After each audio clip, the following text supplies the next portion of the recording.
Welcome here to the Dream Big Summit with a very special guest, Phillip Hellmich. He is the author of God in Conflict. Now, that is exactly what it is about. And his amazing story of being a peace keeper in Sierra Leone. He actually lived there before the Civil War and after, had to deal with people having gone through war ravages, and went through that heart-wrenching experience of saying, how is, and the question we all may want to ask ourselves, how does spirituality and God allow for such density on this planet in our human experience? And how can we resolve that? What is our responsibility towards creating our dream, which is more of a peaceful world? And yet, why do we find ourselves, even in personal lives at times, driven towards conflict, and how do we resolve that the fastest? And Phillip is also the peace director at the Shift Network, and I feel especially honored to have him as a representative of the Shift Network here with us. As the director of peace with the Shift Network, he coordinates, and that'll bring us right to the free gift. He coordinates the Summer of Peace, an online summit. And here, if you click on that link, you will get 3 summits and full of information about peacekeeping, developing, yoga, and he also does the Yoga Summit annually. He's also been championing the Peace Ambassador Training, which happens every couple of years. And on their site, and through this, you will be linked to the World Peace Library. Now, this is a mouthful, a lot of things. And when I got his book, God in Conflict, I, first of all, was really touched by the depth of love and humbleness and grand perspective he has about, and his dedication for decades to this one subject, bringing peace onto the planet. So this is turning it over to you, Phillip. You can be giving me a monologue as far as I'm concerned about everything, but I can ask a couple of questions. I know you have a lot to share. You can maybe start out with how you got started into the peace building work. ILONA, first of all, I just want to thank you for the invitation to be part of the Dream Big Summit. And it was such a delight to meet you in Rishikesh, India, on the bank of the Holy Mother Ganges River. Yeah. And so, when you asked me to be part of the summit, it's just like, this is such a perfect topic for the world right now, because the problems can seem so big and overwhelming. Yes. It's really time for each of us to dream big and really step into our full soul essence and life purpose and express that. So thank you for the invitation. Thank you for creating the summit. It's just really timely. So really and especially what I love is the subtitle is Create a Better Life for Yourself. Creating a better life for yourself and the planet. And you have done a lot on a global basis for peacekeeping through your humble beginnings of just saying, I'm a Peace Corps engineer, I'm going abroad, I'm helping out. So walk us through how your experiences happened and what it did to your heart and soul. Yeah. But just the context before going in, like I grew up in rural Indiana, family of 10 children. We picked up one more later. Dad worked in a factory, mom stayed home with the kids, and we were really close-knit. Okay. Really tight, close family. I was the only one planned of 10 children. It's funny. So I had this, really deep, loving family. And then after college, I went off into the Peace Corps. And then Sierra Leone, which was and is one of the poorest countries in the world, and lived in 2 small remote bush villages, no running water, no electricity, no mass media. And the people in Sierra Leone opened their hearts and homes to me, and they really brought me in. And so suddenly, in these villages of like 300 people each, deep in the bush, my life, everything that I knew prior to then was being reoriented. Because there was this rhythm of life. There was this rhythm of rainy season and dry season, rhythms of the crops, and because people were subsistence farmers, lived on about $1 a day or less, and they were dependent upon the crops. And then there was the cycles of the moon, and with no electricity in the village, was really aware of what stage the moon was in, particularly with rainy season, dry season. And then there was also, the cycles of life and death. Every 1 out of every 4 or 5 children would die before the age of 5. Ouch. And then there was also this deep sense of connection with, not only with the earth, but with the spirituality and nature. And so, people were close to the crops. They were close to their ancestors. They would initiate young boys and girls when they would come into adulthood, and they would learn about the ancestors, how to communicate with them. So there was this profound sense of belonging for me, which I had with my family, but it went from family, extended family, community, village, nature, ancestors, spirituality.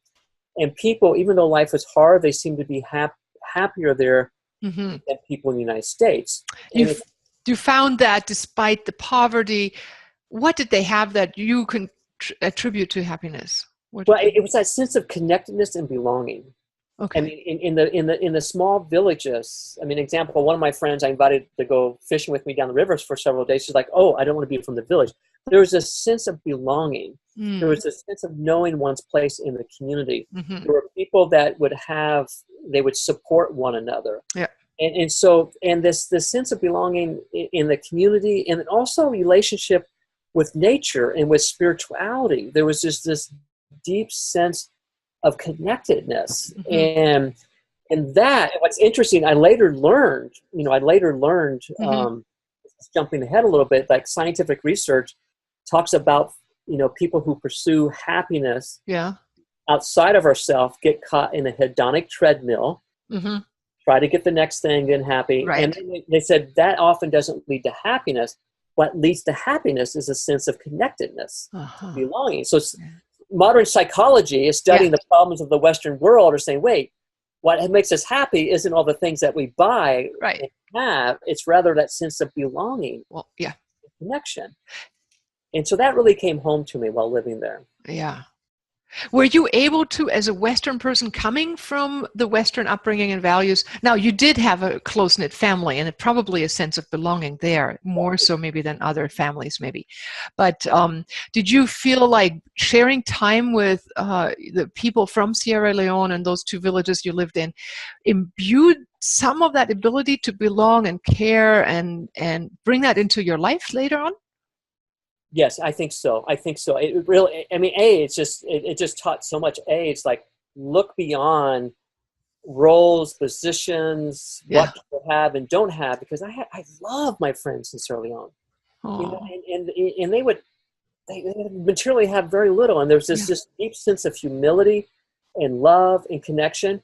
And also this relationship with food. Before I went to Sierra Leone, people were like, oh, Africa, famine. It's like, in Sierra Leone, you go to a place, it's like, oh, come eat with us, and it just reinforcing the importance of sharing food. And so now in my front yard, I have a garden intentionally planted so I can engage the neighbors. And I'm constantly sharing food with from the garden with the neighbors and connect it with that life cycle of growth. And so Sierra Leone has had a huge impact. And I'll say more about how that impact shifted then when the war then started. Yeah. Okay. So, but I want to touch upon when I came back to the United States. Then I could see how much I changed and how much, suddenly there was media everywhere and advertisements saying you must have this to be happy, you must have this to avoid suffering, you must look this way, and then seeing all the consumption, all the garbage going out on the street. And it was mind-boggling. It was so hard to understand. And that shock, that culture shock, started me questioning about what's the impact of this Western pursuit of happiness. Because in Sierra Leone, people, in the United States, if you have excess clothes, you donate it to Goodwill Salvation Army. Right. But people don't realize that clothes get dumped on the markets in Sierra Leone, Liberia, and other places across Africa because they can't sell it all. The local industries can't compete with it. And so I knew our lifestyles in the West were affecting people in Sierra Leone and elsewhere. And so if there was that shock started this question: pursuit of happiness. People seem as happy as they do in Sierra Leone. And our lifestyle is consuming resources, which is impacting the environment. And I would later learn it would fuel conflict. So that questioning led me to a coincidental meeting with someone who I love dearly, and I have his picture here, is Michael Singer. the author who later wrote the New York Times bestselling book, The Untethered Soul, and then later The Surrender Experiment. It turns out Michael Singer is a devotee of Paramahansa Yogananda. Okay. But when I met Michael Singer, I had never heard of an ashram. I didn't know that much about yoga or meditation. So this culture shock allowed my heart to be open to meeting a Western yogi. And that meeting then started the whole journey of exploration that led me to the autobiography of Yogi, led me to Kriya Yoga. We're really starting to explore what's this inner science of peace, because this Western pursuit of happiness doesn't make sense. Yeah. So what is that? So that's one of the gifts that came from Sierra Leone, that deep sense of belonging, connectedness, questioning the pursuit of happiness, leading me to Paramahansa Yogananda, leading me to the spiritual church search. So it's been a real gift that way, and there's more to the story too, as you know. But I think you have another question there first. Well, I mean, one of the things, and I maybe want you to, because we only have the 30 minutes here for the first part. When you went back, the war hadn't broken out, right? There was no civil war. Well, I was there from 85 to 89. There was no war. The war started in 91. It spilled over from Liberia. And I went back in 1998 on a peace building mission during the war. 7 years later, during the war. Yeah. Well, I'd left in 89. I came back, and the war had been going on for 7 years. I got back 9 years after I left Sierra Leone. Right. And I was working with Search for Common Ground, which is one of the world's leading conflict transformation organizations. It works in some of the deadliest conflicts in the world. And I have to tell you, I at first, when they asked me to go, I was like, there's no way, because the news was filled with stories of child soldiers and so forth. And I was like, I have to go. And Ilona, it was heartbreaking on one side. It was so unbelievable the other. It's like going back to a place that was like a home, and there was military everywhere, West African peacekeepers, buildings were burnt and bullet holes everywhere. And then I got to go back up, and a BBC person had been killed that week on the road that we were on. And we got back to one of the villages, and I saw my friends, and they still lived. They still live, and there was so much love and connection and joy. And then there was the stories about the abuses and the increased poverty. And then after I left, then I saw some things that, I mentioned in the book, which I wish I'd never ever seen, just some of the incredible violence. And when I came back to Washington, D.C., the war came back through for another 2 years. And it went down to the Capitol, and 3,000 people were killed. And then United Nations sent in peacekeepers. And then when the peacekeepers came in 2000, I started making repeated trips with Search for Common Ground. And so it was brutal. I got back to both of the villages. And then, eventually there was a peace process, and Search for Common Ground was doing amazing work using radio to help bridge differences. And there were so many lessons learned on this. I mean, what's that Rumi quote? Break the heart open 1,000 times until it stays open. I mean, it was so hard to find out. A lot of some friends had been killed. Some friends had been raped. Many of my friends were beaten, had whatever little they had stolen from them. And then to find, and to know it was being fueled by blood diamonds and timber. Okay, so that was my big question. I mean, it's the pursuit of luxury items that who needs, right? It's not the Africans that need diamonds. Right. And this is the part where, and we'll talk about this probably a few times, like it really became clear to me, inner peace there's 3 levels, but the first level we'll speak about now, the others we'll talk about later. The first level is the Western pursuit of happiness, this thing I must have, consume to be happy. Like, for example, a diamond ring to get married, right? An engagement ring. I mean, that's like the number one must for most, even Americans. Not getting one could be an insult, Right. And then there's the others. And like, what we don't realize is this massive global economy of consumption. It's fueling conflicts like the one in Sierra Leone and Eastern Congo over, the latest cell phone technologies. Now, granted, there are some places that mine diamonds responsibly, and it's a healthy part of the economy. But, so it was like this. And here's the part that really drove me bonkers. One of the villages I lived in had been sacked by a rebel unit who was headed by a teenage boy named Colonel Rambo, who had been trained in part by watching Rambo movies. Oh, no. Yeah. Yeah. Yes. Okay, Exactly. and so this consuming of just violent films and Yep. violent Yep. films, what people don't realize is all across sub-Saharan Africa, there are little video shacks set up now showing these violent films. Yep. And the rebels had used to Training. systematically capture and train child soldiers, a terrible process, placing them on drugs and watching these films to go out and emulate. Right. And so it's like, Yeah. wait a second, we've It's- really got to reevaluate this Yep. Western pursuit of happiness. And also our mindset, our entire mindset of what's entertainment, what do Yeah. we do with our precious time? Let's just say we work all week. And then we do what? Come home and watch television? What do people watch? And then they watch movies. I have to say they, because I just don't even go to those movies. I don't have a TV. I unplug. So yes, what do we do with our children? Give them these little Pac-Man video game. What we put into children's minds is what they will imagine into the large picture show of the holographic universe. And that's happening either directly in our own country, and we have to watch out for that coming in the next decade or so.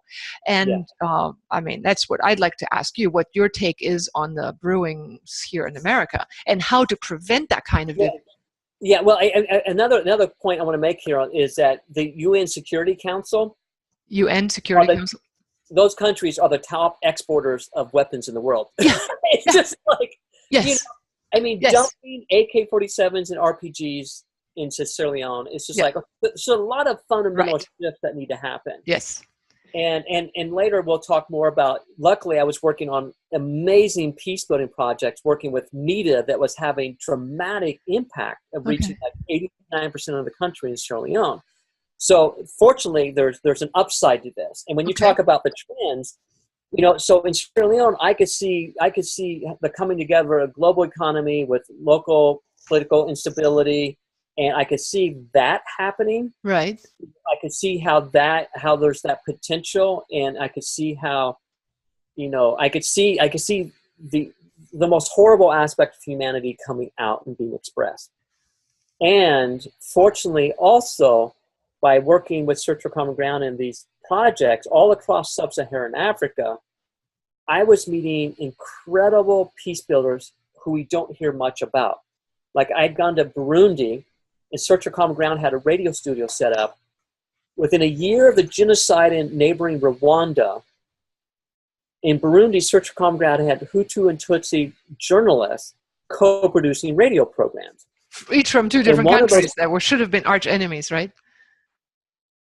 Right, or two different ethnic groups. In Rwanda, it was a genocide between the Hutus, you know, killing off Tutsis. In Burundi, they had Hutus and Tutsis working together. One woman had lost 79% or 79 of her members of her family to ethnic violence, and yet she was co-producing radio programs from the other ethnic group.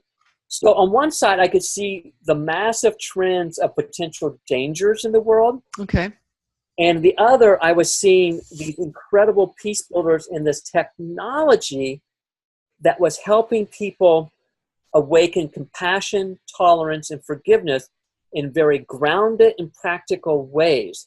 The same things that all these spiritual traditions talk about us doing, peace building was helping us do it. So what I've been seeing is there's this growing intensity in the world. You know, there's the economic fueling of conflict, economic fueling of environmental degradation. Right. There's how media can be used to incite conflict, like in Rwanda, it was used to incite genocide.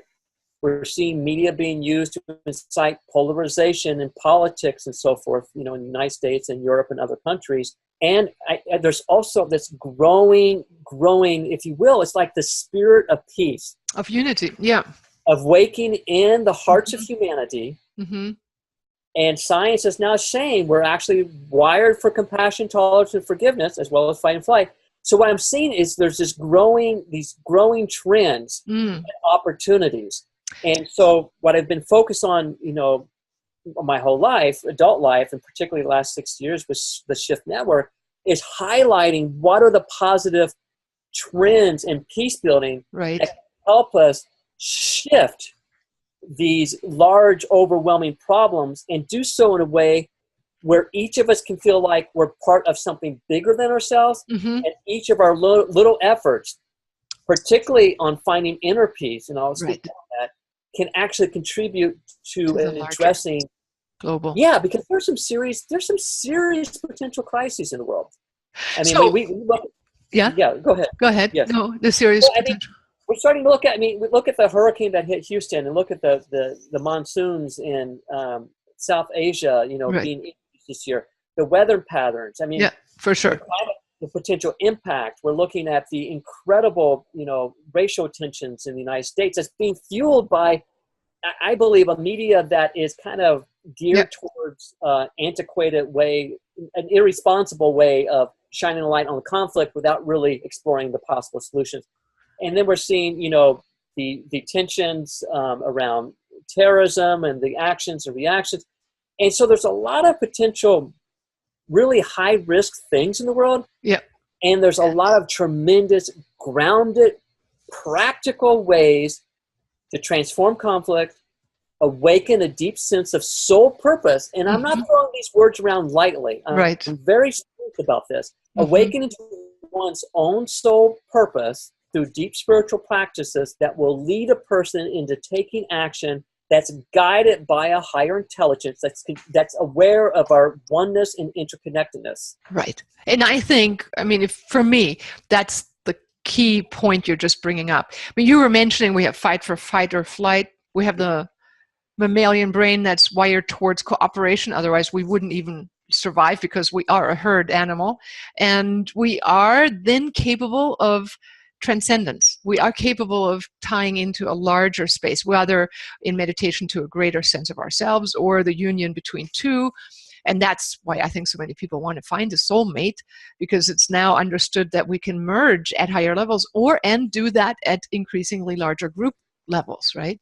So our identity as a being is no longer based in the 3D identification. So give me some practical things. I know a lot of people will probably encounter conflict at least once a week.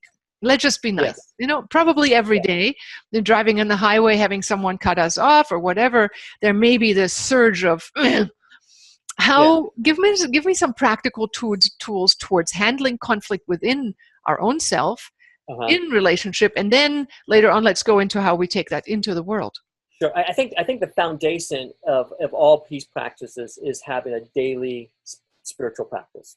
I think that is a starting point. And that can look different for everyone. Right. But a key part of that is that through these ancient sciences, like I'm practicing Kriya Yoga, other people practice Nidra Yoga, different mindfulness meditations, is that we're actually able to access a higher mind capacity, right? Mind capacity.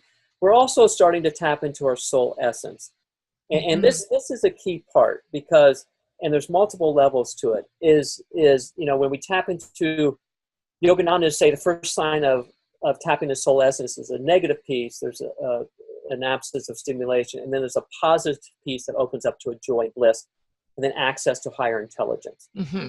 So by having so you want to build up that base of being able to access these states of being, so that when you go into, it's kind of like an athlete.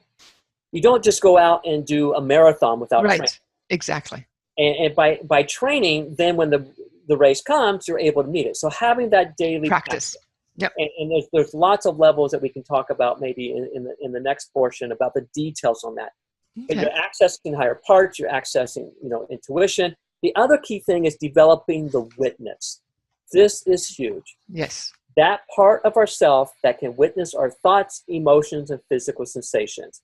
That creates a little bit of distance between me and stimulation. So when triggered, when interacting with someone, someone says something that it may hit my button somewhere, some old sanskara or whatever it is, it hits my button. If we don't have that experience of developing the witness, we go with the reactions. And what happens with action, reaction, it can be the most conscious people in the world, but as soon as we get triggered, if it triggers the amygdala, it says threat, fight, flight, or freeze, we can have a PhD, it doesn't matter. We go into acting like a scared animal. Yeah.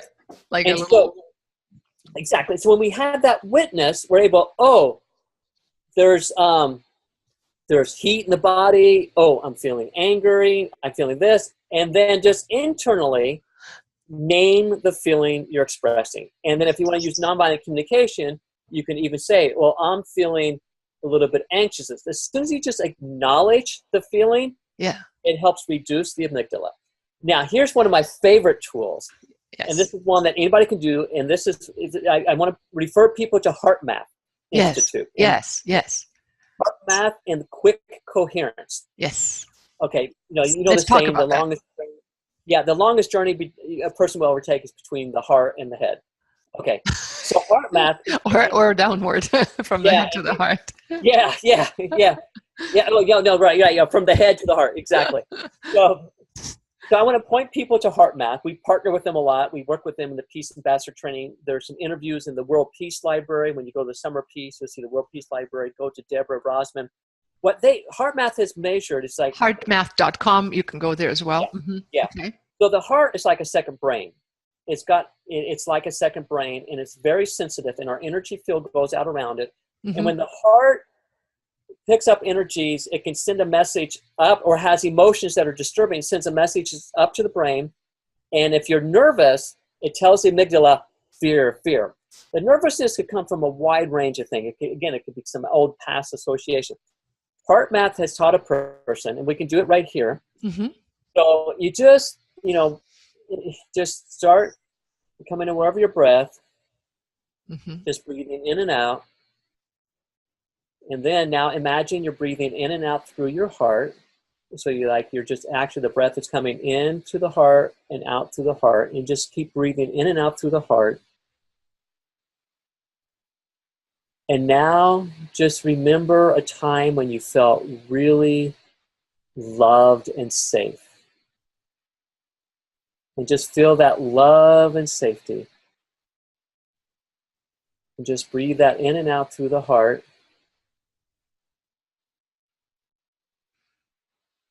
And just notice the shifts that you're having right now. You're breathing that in and out through the heart. That love and safety. And you're just feeling that experience throughout your entire body. Okay. So you could do that for however much time you have in the moment, either 1 minute or 2 minutes. It's fun to do this with an entire room of people, because what happens is our energy field shifts. Everybody in the room shifts to that frequency. And it turns out that frequency, it's the same frequency as the middle of the earth. It's a coherence. That coherence sends a message to the brain of, oh, there's love and safety. So instead of acting from our reptilian brain, is kicking us up to the higher faculty of the brain, now we have an opportunity to reflect what is an appropriate way to respond. Right. And then if you can layer on top of that then some basic communication skills, nonviolent communication. Again, we partner with these groups. We can point to nonviolent communication. There's another person, Rita Marie Johnson. Her talk is in the World Peace Library also. And she talks about you start with the HeartMath. It opens up the higher faculties. It opens up empathy. And then you use the nonviolent communication skills. And those skills there also, you acknowledge what the other person's feeling. That helps them, feel seen, heard, start to relax. They start to get out of the reptilian brain. And then you say, then you start to explore, what is the unmet need? Like Marshall Rosenberg was brilliant. He talked about violence is a tragic expression of unmet need. Yeah. And so here and that's on a daily simple basis, it's like the husband and wife thing, it's like, it's like the wife would like this, but the husband is doing something different. You go like, and it's like, it's not going to get you what you want. But if you both learn how NVC works, nonviolent communication. Yeah. And then Rita Marie Johnson's book, Completely Connected, which combines HeartMath with nonviolent communication. Oh, beautiful. Completely connected. Okay. Yeah, completely connected. And again, when you go to the World Peace Library, that's why I love... you have that. You have all those resources in the link above here, right? Yeah, go to Summer Peace, and then click on World Peace Library and look for Rita Marie Johnson as a speaker. Okay. And you can her talk on Completely Connected. Then you can go find her book. See, what's nice is that we can see how these technologies of peace building are combining with the ancient spiritual practices to help us deal with real life situations. Right. And the ones we do on interpersonal levels, I've also seen the same dynamics played out on societal levels. Okay, so let's take that into the second half of our interview, how our personal peace-building ability creates a field effect around us that then starts imbibing and inviting others and actually starts holographically setting a ripple effect into the field in which we live. Yes. Because we're moving from the ego, the identity of body, bones, and structure into a waveform dynamic of consciousness where we start tapping in and connecting at the light grid level, at love level. Yes. Philip, I want to ask you just to summarize again, heart math, and just for the people who are not familiar with heart math, focuses on, and you use the word coherence. Just to describe us a little bit, heart coherence and breath and acknowledging, where am I at? Witnessing. Okay, so we have witnessing, slowing down the mind, breathing, and coherency. Just walk us through that dynamic so we have a good picture in our mind to take home. Yeah, so daily practice, your own spiritual practice, whatever works for you, that helps you experience this deep place of peace, quiet, and calm, and so you have a reference point, and you develop the witness so you can witness your thoughts and emotions before just jumping and reacting. Right. That's key. Okay. And then when you get triggered, and you can use the heart math quick coherence, and you can Google it, heart math quick coherence, and it's like a 2-minute exercise where you're just breathing in through the heart. And again, you can practice that again throughout the day. So when you come to a time when you're triggered, I'm just going to breathe in and out through the heart. Think up, remember a feeling of love and feeling safety or joy. That will send a message to the brain, everything's okay. And then you bring in some communication skills that we'll talk about in more detail. Yes. But, Rita Marie Johnson's work, nonviolent communication. So now you're able to go through the day, meet challenges, and bring your higher self, literally your higher mental faculties and your higher spiritual self into action. Peace. Right. Awesome. Yes, I would love to pick up the pieces right where we're leaving them off right now. And also I would like to share how a technique I use when I just go into a stress behavior. Doesn't have to even require conflict, like just speeding up, that happens, or we're required to be fast a lot in our life. And that actually brings up cortisol levels. It makes us trigger happy. So a technique of how to balance that. Thank you so much, Philip, for being here. Fabulous information. And just to finish that story, the Sierra Leone, when you went back and the peace builders came to Sierra Leone and you saw the media making an impact, did that help? Did it work? Did it bring positive change about? Oh, it was huge. I mean, it was amazing work. And in my book, I go into detail. I mean, the work of working in Search for Common Ground with media and on-the-ground projects was shifting consciousness on an entire societal level. I saw it in Sierra Leone, Liberia, Burundi.